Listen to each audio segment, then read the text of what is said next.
Are passwords making you want to scream in 2026? Well, I get that a lot here at My Computer Works, so don't worry, you're not alone. Today I'm going to be showing you how to quickly find and change your saved passwords on your Windows 11 computer, no matter what browser you might be using. If you enjoy quick how-to videos, tech tips, and the latest in tech news, just overall lots of tech stuff here, make sure you drop down below and hit that like and subscribe before you leave. Now let's start with finding our password manager. No matter what browser you are using on your computer, it doesn't matter. It's going to be pretty much the same process and it's pretty easy, but I'm going to go over it to show everyone so we're all on the same page. So for Google Chrome and Firefox, we go to those three dots up in the top right.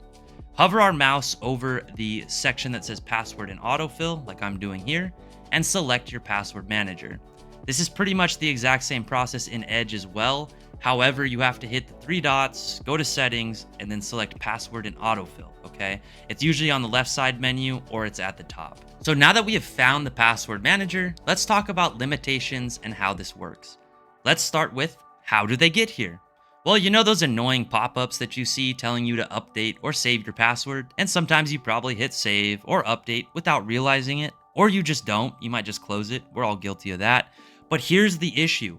When you're not paying attention to those pop-ups, many times the wrong password gets saved here, or the info is incomplete, old, or whatever the case might be.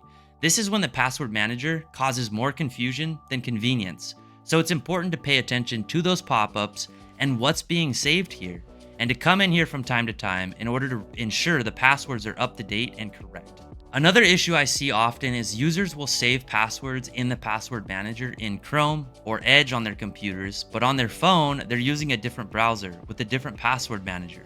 So they're not unified, or they're not syncing the browser data by using the same profile in the same browser on both devices, which again makes the password manager more confusing than convenient. So if you want to master passwords in the year of 2026, here's my recommendation. Use the same browser or same password manager on both devices.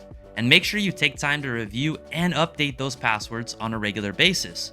And for security reasons, I would not save critical passwords, such as email or banking account passwords, in a password manager. Now that you know how easy it is to find them, you know how easy it would be for a hacker or scammer to do the same if they gained access to your system or the systems that store that information. If you enjoyed the video, make sure to drop down below and hit that like and subscribe before you go. If you need help with your technology, reach out to us here at My Computer Works for fast and friendly IT help. And thank you everyone for watching. I'll see you all in the next one.